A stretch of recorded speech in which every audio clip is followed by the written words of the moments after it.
1 Pupuan. Bersama saya, Diana Rosita Puspa, dengan rekan saya, Diputu Sri Wahyuni. Sekarang kami akan berbincang-bincang dengan Bapak Kadis Kabupaten Tabanan. Ikuti yuk.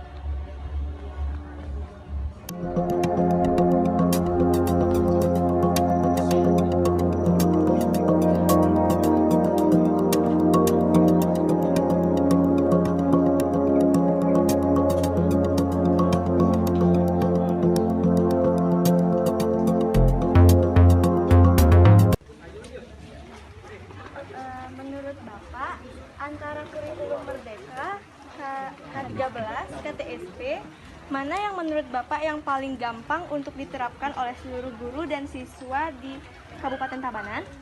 Jadi perkembangan kurikulum dari kurikulum 2013, kurikulum sebelumnya juga. Kemudian sekarang semangatnya kita sudah melaksanakan kurikulum Merdeka. Jadi tentu yang paling tepat, yang paling bagus menyesuaikan dengan situasi saat ini adalah kurikulum Merdeka. Dan ini sudah digariskan oleh Kementerian Pendidikan dan Kebudayaan. Kelebihan kurikulum Merdeka kan ada asas fleksibilitas. Ada ruang bagaimana seorang guru memanfaatkan kelebihan yang dimilikinya, kemudian kelebihan satuan pendidikan, kemudian potensi juga peserta didik, kalian semua jadi peserta didik. Kemudian ada kebebasan di situ, kebebasan yang berbatas. Jadi kebebasan yang digunakan sebagai alat bagaimana membangun pola pembelajaran yang menyenangkan. Ya, seperti sekarang kan kalian belajar ini. Nah, belajar wawancara dengan Pak. Kalian sudah mulai bisa berinteraksi, berbahasa seperti jurnalis. Gitu. Ini juga akan mempercepat penggalian bakat kalian. Jadi kalau dulu 2013, kurikulum 2013 itu wajib ini. Kalau sekarang lebih fleksibel dengan kondisi yang ada. Jadi kalian bisa merubah pola pembelajaran. Kalau dulu guru sebagai guru, peserta didik sebagai penerima saja peserta didik. Kalau sekarang dengan kurikulum Merdeka, jadi adik-adik juga bisa menjadi guru, mengajarkan kepada temannya. Itu kelebihannya. Kemudian di luar itu dengan kurikulum Merdeka namanya Merdeka. Jadi ada fleksibilitas, kemudian ada kebebasan di situ dengan cara-cara yang berbeda untuk mempercepat bagaimana peserta didik itu menerima pembelajaran, kemudian memperkuat bagaimana meningkatkan kualitas diri dalam menimba ilmu. Itu perbedaan ya. Untuk pertanyaan selanjutnya, mohon maaf karena pertanyaan ini menyangkut dengan perekonomian dan transportasi dari SMP Negeri 1 Pupuan. Bisa Bapak lihat sendiri, banyak sekali siswa yang masih mengendarai sepeda motor. Sedangkan masih banyak siswa yang belum memenuhi syarat seperti belum mempunyai SIM karena belum cukup umur. Nah, apakah menurut Bapak pemerintah bisa membantu menyiapkan transportasi untuk sekolah kami, dan kemungkinan besar bila bisa maka keamanan dari anak-anak akan lebih terjaga? Ya. Jadi terkait dengan transportasi siswa, dulu kita kan punya transrasi, masih ingat? Kemudian karena pandemi COVID-19 kemarin, jadi kegiatan transrasi di mana murid antar jemputnya gratis karena kemampuan daerah, ditunda pelaksanaannya. Sekali lagi Pak ingatkan, ditunda karena kemampuan keuangan daerah. Ya, jadi program ini tidak putus. Kalau kondisi keuangan daerah sudah memungkinkan, nanti pasti kebijakan itu dijalankan. Walaupun kebijakan itu ada di Dinas Perhubungan. Jadi sesuai dengan tugas pokok dan fungsi masing-masing organisasi perangkat daerah, dinas-dinas itu. Jadi kita di Dinas Pendidikan akan melakukan koordinasi sehingga transportasi siswa itu nanti bisa dilanjutkan.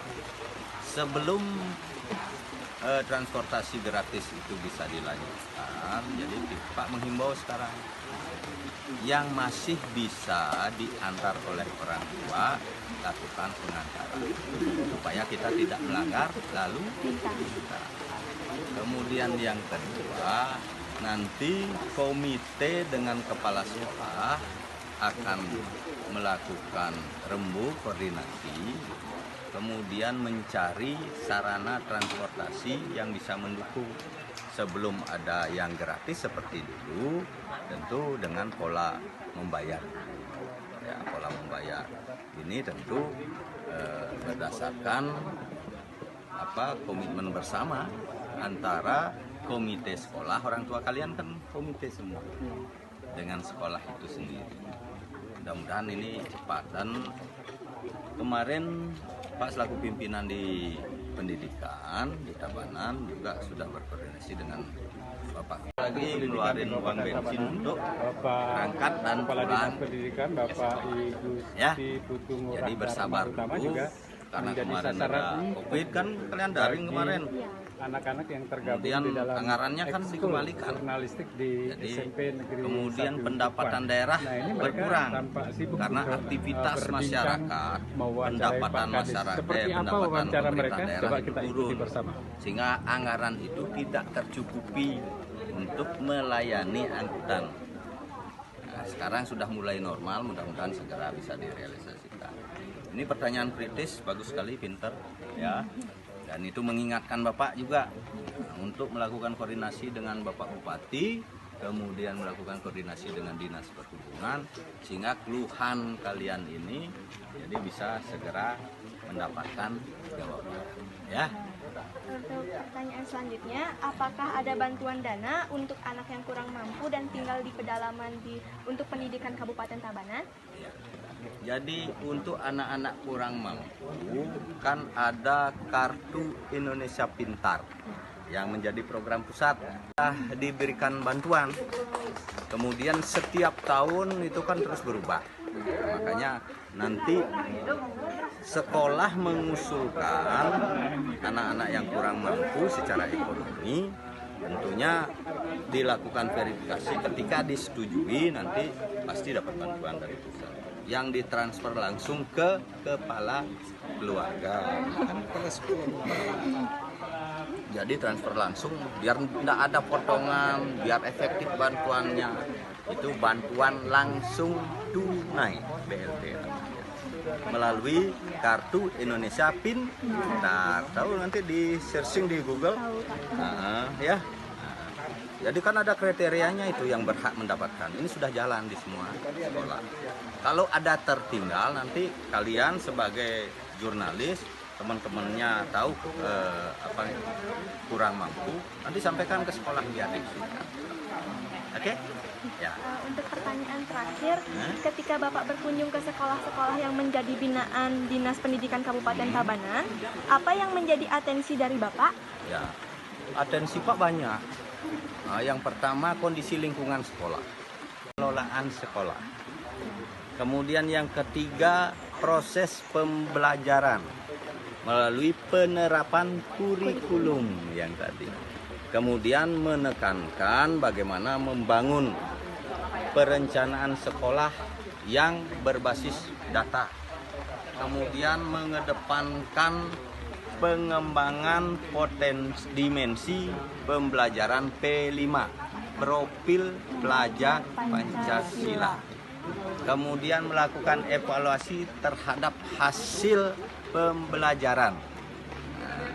Kemudian yang paling penting untuk kalian semua, jadi buat suasana menyenangkan di sekolah. Ya, makanya tadi Pak tanya, ada yang tidak suka di sekolah? Hah? Tidak. Ada rasa tertekan di sekolah? Tidak. Nah, senang belajar. Nah, makanya senang dulu, senang untuk belajar. Ketika senang untuk belajar, motivasi kita akan tinggi. Ketika motivasi kita tinggi, kalian enak untuk menerima ilmu di sekolah. Ya, makanya jangan tegang-tegang di sekolah. Kemudian dengan pola kurikulum merdeka, bangun suasana, nanti ajak usul kepada ibu guru, bapak guru, Pak, sekali-sekali kita belajar di halaman, Pak, sekali-sekali kita belajar di mana ada tempat yang indah. Ya. Kalau di kelas kan sudah rutin membangun suasana menyenangkan, biar ide-ide kita itu keluar, inovasi-inovasi kita keluar. Kemudian cara melakukan interaksi dengan teman-teman sendiri, dengan bapak dan ibu guru itu senantiasa dinamis, tahu dinamis, sesuai dengan situasi dan kondisi. Ya, oke, sudah direkam tuh, jelas. Ya. Nanti belajar dari sekarang wawancara, belajar membuat tulisan. Belajar membuat berita, ya. Nah, kemudian setelah kalian belajar membuat berita, ini kebetulan dengan Pak Ari, kan beliau pendamping untuk pelatihan jurnalis. Jadi menjadi jurnalis untuk diri sendiri. Tahu artinya jurnalis untuk diri sendiri? Memberitakan apa yang kita lakukan, memberitakan apa yang ada di lingkungan kita. Dengan membuat tulisan atau membuat statement atau membuat berita, semua punya media sosial untuk membangun konten-konten positif. Jadi konten positif dalam diri yang mengedukasi, yang bisa memberikan pembelajaran kepada teman-teman sendiri seumur kalian, ya. Ini jangan yang aneh-aneh gitu. Konten-konten negatif itu biar hilang, semua yang mempengaruhi kita buruk biar hilang semua. Ya, belajar itu. Sukses ya. Ya, Pak. Cukup Terima ya. kasih, Pak. Mohon maaf segala Iya kesalahan. Pak, Kades. Prasaranya bagus, jadi nyaman buat sekolah. Buat saya juga ambience lingkungannya juga bagus, cuacanya juga bagus. Bukan hal yang biasa, malah kita bingung kalau nggak ada hujan. Tapi topografinya itu nggak akan bosan di sekolah. Kenapa? Karena ada topografi bangunannya, cara prasarana. Kalau pembelajaran ada sih yang kita tahu. Bagus, jadi ada di sana. Saya akan bisa to be the best. Satu tulisan saya buat teman-teman di Pupuan, ada di Pupuan, jangan minder ketemu orang Tabanan, jangan minder ketemu orang yang rasa. Belum tentu dia lebih hebat, dia hanya lebih kota aja. Apalagi sekarang Google semua udah. Oke? Ya, selamat belajar. Terima kasih, Pak.